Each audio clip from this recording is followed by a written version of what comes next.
Okay, be honest. Have you ever apologized for your handwriting? You hand someone a note and you're like, sorry, it's a bit of a mess. So many of us do it. But what if that scrawl, that chicken scratch, is actually telling a much, much cooler story about how your brain works? Let's get into it. I mean, really take a look at it. Is it a chaotic jumble of letters? The kind of thing you'd have to translate for somebody else to even have a chance at reading? And if that's you, you've probably done the whole sorry about my handwriting thing, right? It's almost a reflex. But what if I told you you never had to apologize for it again? Yeah, because there's a really fascinating psychological reason for that barely legible script, and it has absolutely nothing to do with you being sloppy or careless. In fact, it might just suggest the complete opposite. This all comes down to a fundamental conflict. It's your brain versus your hand.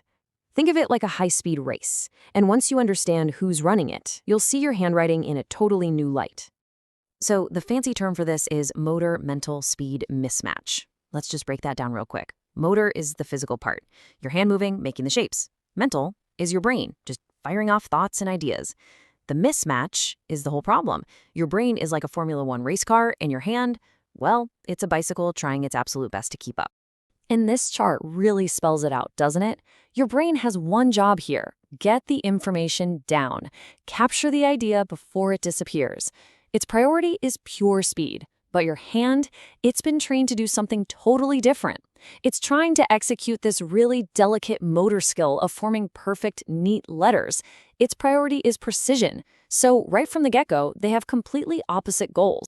So in this race between the speed of your thoughts and the slow mechanics of writing, something's got to give. And this, right here, is where we get to reframe what we've always been told is a problem. Here it is. It's not that you're a bad writer. It's that your brain is just an incredibly powerful processor. It's firing off ideas and making connections way faster than your hand could ever hope to physically write them down on a piece of paper. And this changes everything. Your handwriting isn't messy, no, it's incredibly efficient. Your brain is making a split-second strategic decision. It's decided that capturing the substance, the actual idea, is way more important than how pretty the letters look. It's substance over style, every single time. Now, let's zoom out for a second because this is so much bigger than just ink on a page.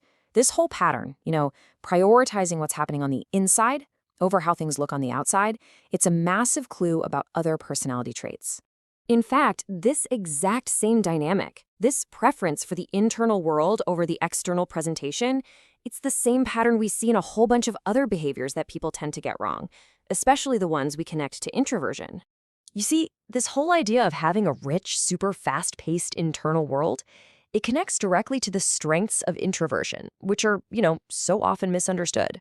Just think about it for a sec. Do you prefer a quiet corner over a loud, chaotic party? Do you actually genuinely enjoy being by yourself? Do you tend to pause and really think before you say something? For years, society has labeled this stuff as antisocial. But that's just a total misreading of what's actually going on inside. Just like your handwriting, these things aren't weaknesses. They are signs of a deep, active, and rich internal world. Preferring quiet isn't about avoiding people. It's about giving your own thoughts the space they need to breathe. That's a sign of inner security, not social anxiety. So, let's bring this all home.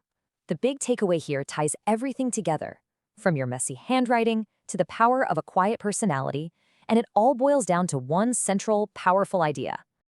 At the end of the day, the trait itself, whether it's messy handwriting or a love of solitude, that's not what really matters. What truly matters is understanding the powerful reason behind it. It's about seeing the lightning-fast mind behind the scrawl and the incredible rich inner world behind that quiet exterior. So, I'm going to leave you with a question to chew on. What other things in your life that you've been told are flaws might actually be the secret evidence of your greatest and most unique strengths?